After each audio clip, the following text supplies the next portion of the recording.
Dedinho de Prosa está de volta entrevistando o documentarista João de Lima, que fez um documentário, dentre outros, sobre Péricles, o criador esquecido. Péricles Leal. Uma figura muito importante da Paraíba e praticamente desconhecida, né? Exatamente. E a gente estava conversando agora sobre a trilogia, os 3 romances que ele escreveu.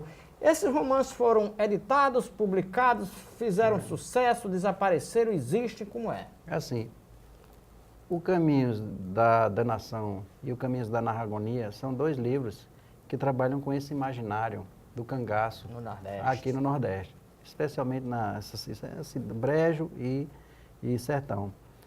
Infelizmente, apesar de ter sido editado, por exemplo, já tem uma certa fama de um cara da área da comunicação, apenas Virgínio da Gama Melo fez uma resenha aqui com ele, elogiando até, né? E depois eu entreguei os 3 volumes para o Hildeberto e pedi uma consultoria para o filme, para o documentário. Ele disse, rapaz, eu estou simplesmente assim, espantado como um cara desse não conseguiu entrar no mercado editorial brasileiro, porque é boa literatura, tem esse apelo do imaginário muito forte, que é esse nosso imaginário, tem a ver com os falares, os costumes do Nordeste, mas não emplacou. E você foi buscar onde esses volumes? Existem no mercado para vender? Só nos sebos. Nos sebos, Não, né? só nos Aí sebos. você Algumas conseguiu... bibliotecas, consegui todos. Todos? Comprei todos. Você fez o documentário com base também neles ou É. conseguiu depois? Não, eu consegui durante, como eu te falei, quando tem algum dinheiro, você pode contratar um pesquisador, por exemplo. Eu contratei um pesquisador no Rio de Janeiro que ficou 3 meses na Biblioteca Nacional, quer dizer, na verdade era um jovem que estava concluindo o curso de cinema na Estágio e tinha muita vocação para pesquisa. Eu digo, rapaz, você precisa me conseguir toda a publicação desse cara. Aí o cara foi para dentro da Biblioteca Nacional e rastreou não só todas as revistas que ele roteirizou em quadrinhos, como localizou os títulos e os livros que foram publicados na época, né? E assim, boas editoras, né? Na época, por exemplo, se editar na Vozes, era importante, nos anos 70 e tal, então, mas ele não conseguia, né, entrar nesse mercado. Eu tenho a impressão que aí pode ter um misto, talvez, de um cara que vivia tão envolvido com a atividade de criação na comunicação que não dedicou, né, uma parte da vida dele para essa coisa mais do marketing, do corpo a corpo, da academia, dos escritores, entendeu? Mas eu Aí queria acho que, e a televisão também não era um meio muito sério, né, no começo, não era considerado. Tinha isso, então, né?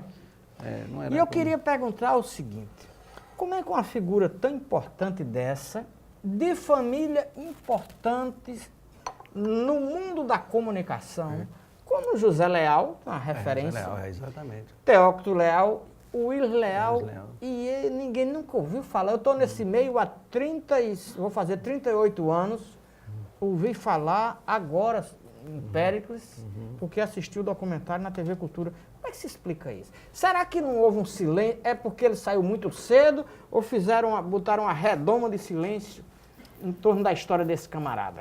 Alguns fatores, né? Eu acho que um só não explica. Porém, o fato de ele também não fazia muita questão dessas exéquias, esses salamaleques da cultura, entendeu? Ele era um cara tão assoberbado por criar, que eu acho que ele pessoalmente queria, bom, eu vou fazer. Se um dia alguém descobrir que isso aqui tem importância, né?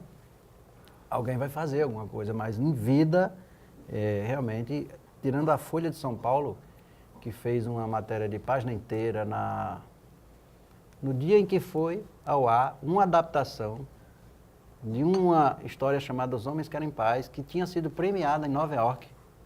Nesse dia, a Folha de São Paulo abriu uma página inteira com ele, mas dizendo assim, criador da extinta Tupi, tem Ele foi uma criador da história... Tupi, né? Foi, da Tupi.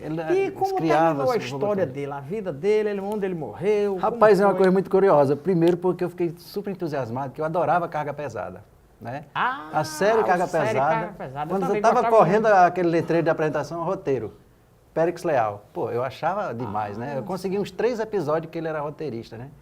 E ele, então, eu conversei... não morreu há tanto tempo não, né? Não, é a primeira fase da Carga Pesada, né? Que ele morreu em 1999.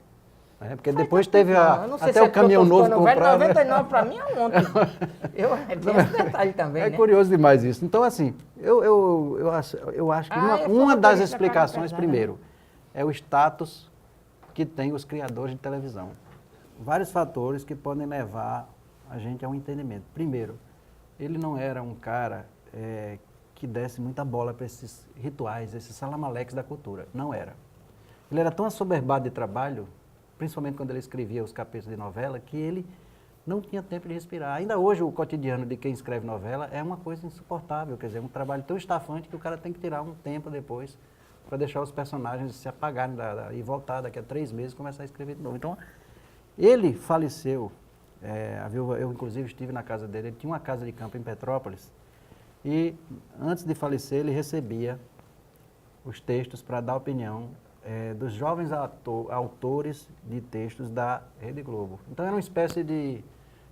Ele pegava os jovens escritores e batia papo uma vez por mês ou tal, e corrigia esses textos e dava conselhos. Então, quando ele faleceu, ele já estava num status, depois de ter feito a roteirização de Carga Pesada, criado formatos e tal na Globo, porque depois ele foi para a Globo, né, depois que saiu da Tupi, ele já...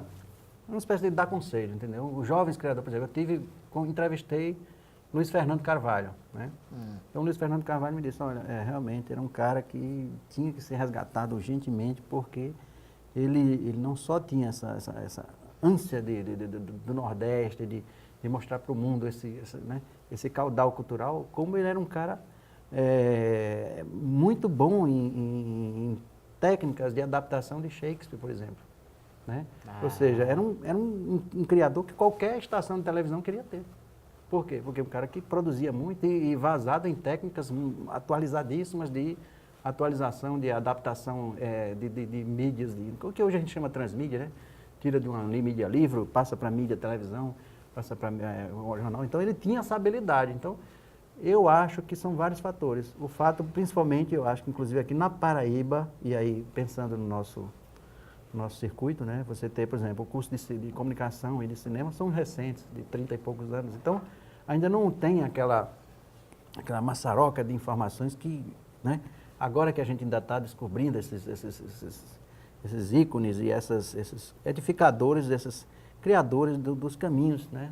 Da criação, como no caso do próprio Périx e do Linduarte Noronha, né? Que edificam a cinematografia brasileira, edificam a dramaturgia da televisão brasileira. Então, eu fiquei muito gratificado em fazer, principalmente porque eu consegui conversar com pessoas que ainda em vida lembravam dele. E como é que você soube da existência de Péricles Leal? Rapaz, você pode não acreditar, mas em 1977 ou 78 eu comprei esse livro, Iniciação à Televisão. Eu devia ter aí por volta de da autoria 18 anos. É dele, que é o primeiro livro sobre televisão escrito no Brasil. Você falou ainda há pouco. Só que eu tinha guardado esse livro durante, eu acho que uns 25 anos, porque eu tenho a edição original. A Iniciação à Televisão. Iniciação à Televisão. É atualizado ou já caiu de... Não, é um livro muito curioso, porque ele ensina, por exemplo, essa Mas técnica de 3 ainda câmeras hoje? com estúdio, ele fala lá, olha, quando você corta da primeira para a segunda, não sei o que... É editado ainda hoje? Se é editado hoje, teria que ter uma atualização em relação a essa tecnologia digital. Mas você sabia que ele era paraibano? Quando eu comprei, não. Não, né? Mas Não. quando foi ver... Quando eu estava pesquisando, que eu digo, rapaz, quando eu senti que ia dar um filme bom, um roteiro legal, eu digo, primeiro porque era original, né?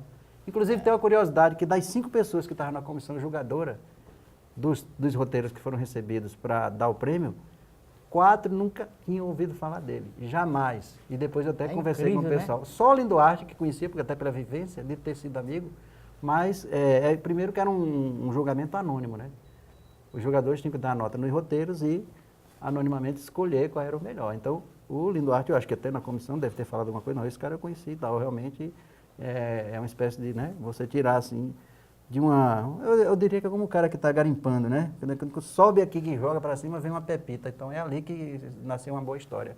Que no fundo é o que a gente faz, você mesmo me pergunta de vez em quando, procura uma coisa original, porque está difícil, né? É verdade, Em televisão, com essa velocidade que você consome a atualidade, não sei o que, tem alguma coisa original? Então, se você responder isso sim, está bem o caminho andado para dar certo. Pois é, João, infelizmente o tempo Se esgotou, uma entrevista... E você é muito bom de entrevistar, porque a gente não precisa perguntar, né? Faz uma pergunta e você vai na banguela, né? Tem história para contar. Muito acho obrigado. que é visto em professor, o professor fala pelos cotovelos. Mas é Se assim der que é 5 bom. minutos, ele pensa que é meia hora. Assim é que é bom. Muito obrigado por essa Nada, obrigado entrevista também, e adorei, vamos voltar bom aqui para a gente conhecer. falar sobre Lino Duarte Noronha, que é um Tranquilo, nome... com o maior prazer. Valeu então, Dedinho de Prosa fica por aqui.